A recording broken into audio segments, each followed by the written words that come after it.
Hello, how are you? I hope you all are doing well. Are you nervous or lacking confidence about IELTS academic reading test? अगर आपका जवाब भी हाँ है, so तो don't worry.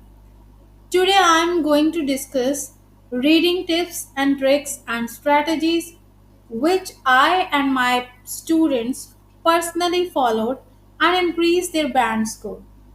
But for more updates, don't forget to like, subscribe, and follow my channel. Let's begin now. First of all, I'm going to discuss about the reading format. As per my previous video, I already told you the whole reading is divided into 3 long texts as well as 40 questions. And these texts are taken from books, journals, magazines, etc. For reading test, you would have 1 hour or 60 minutes to solve all the 40 questions.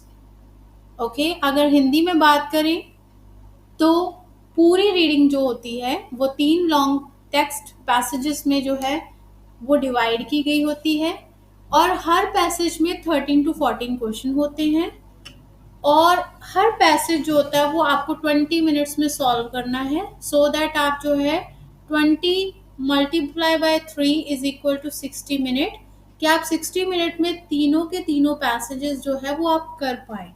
ठीक है, तो ये हमने already previous videos में discuss कर चुकी हूँ मैं आपसे। Okay, I'm going to discuss today about the 14 types of the question. There are many types of the questions, so you need to understand all types of questions first.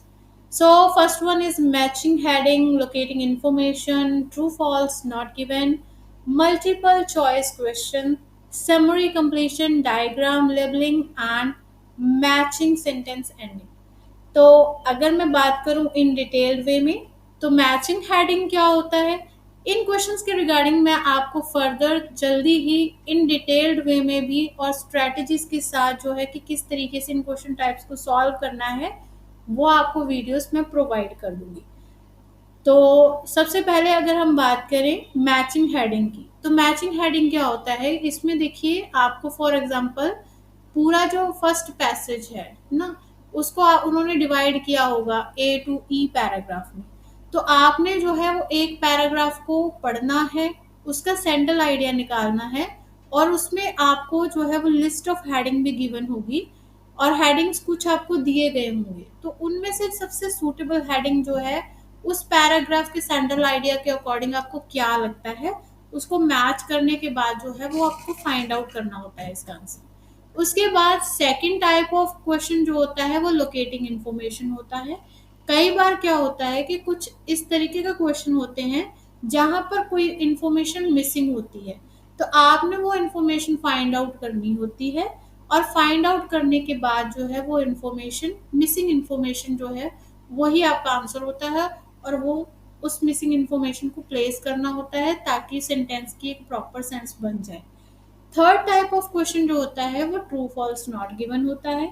इस type of questions में क्या होता है कि आपको statements given होंगी उन statements को आपने ध्यान से पढ़ना है।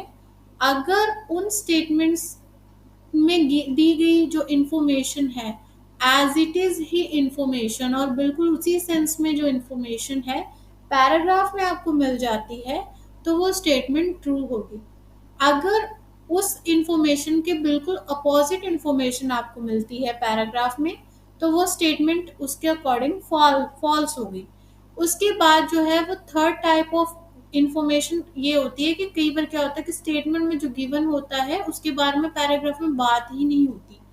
जब ऐसा कभी हो कि पैराग्राफ में बात ही ना हुई हो लेकिन स्टेटमेंट में वो बात की गई है तो उसका आंसर हम नॉट गिवन लगाएंगे। तो इस टाइप के क्वेश्चंस में जो स्टूडेंट्स हैं वो बहुत ज़्यादा प्रॉब्लम्स कई बार फेस करते हैं।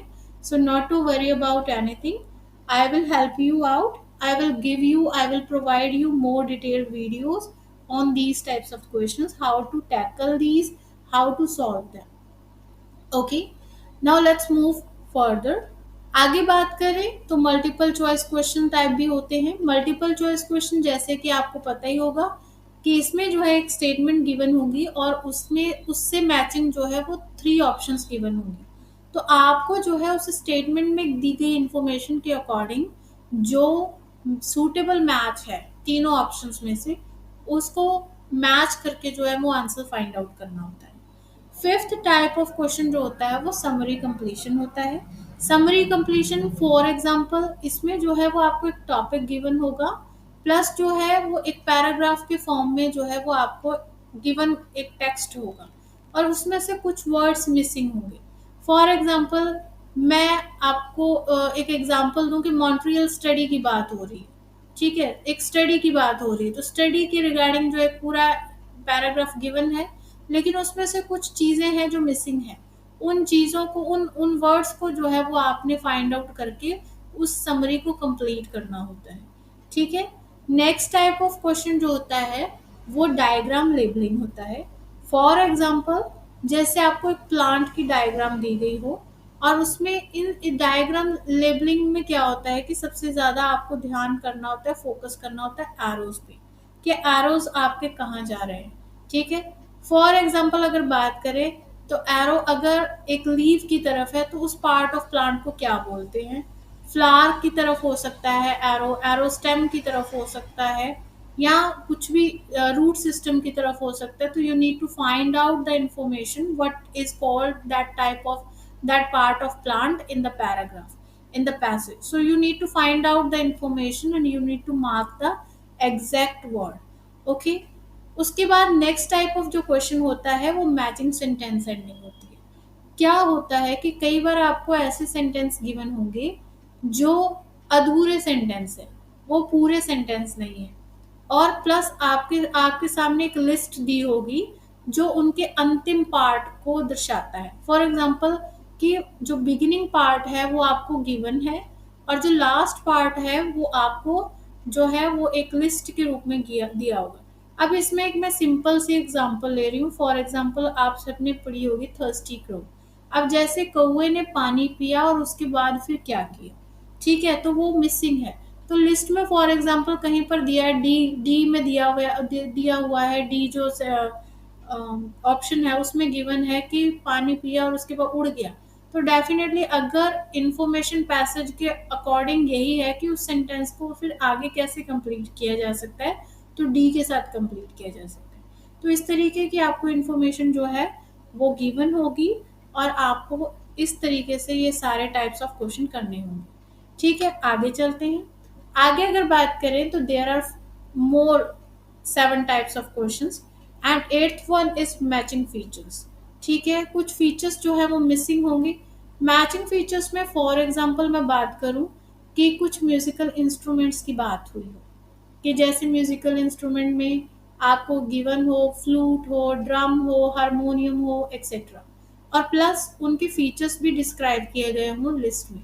तो पैराग्राफ में फ्लूट के बारे में क्या फीचर्स गिवन है, ठीक है, और उसको जो है वो आपने फाइंड आउट करना है और फ्लूट से मैचिंग जो फीचर है जो मैच कर रहा है स्टेटमेंट, उसको मैच करना होता है फ्लूट के साथ। या ड्रम के साथ क्या मैचिंग इंफॉर्मेशन है, ड्रम के क्या मैचिंग फीचर है, वो फाइंड आउट करके आंसर आंसर आपको लगाना होता है।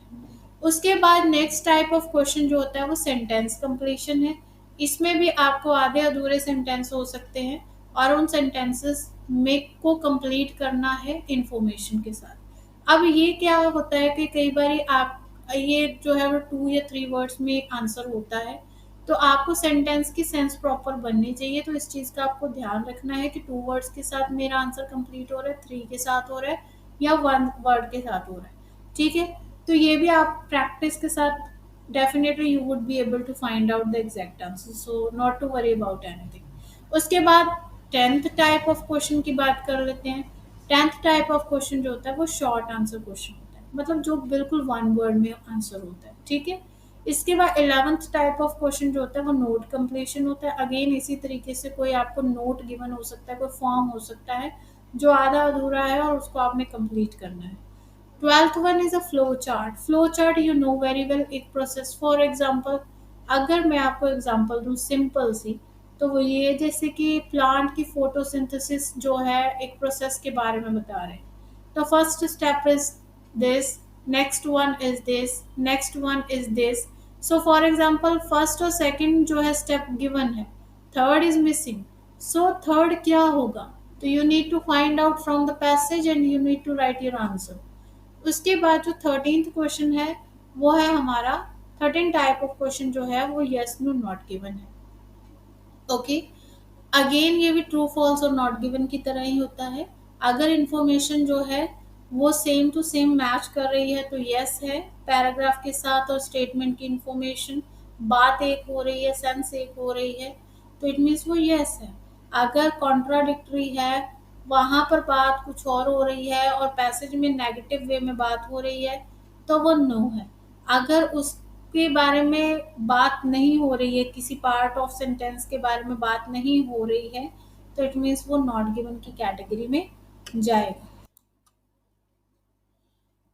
Okay, next type of question है जो वो है टेबल कंप्लीशन। ये लास्ट टाइप ऑफ क्वेश्चन है। देखिए टेबल कंप्लीशन में क्या होगा कि आपको हो सकता है कि कोई टेबल गिवन हो, फॉर एग्जांपल आपको ईयर मेंशन हो, कोई डिसीज मेंशन हो, उसके रीजन हो, उसके सोल्यूशन हो, ये अलग अलग जो है टेबल में गिवन हो।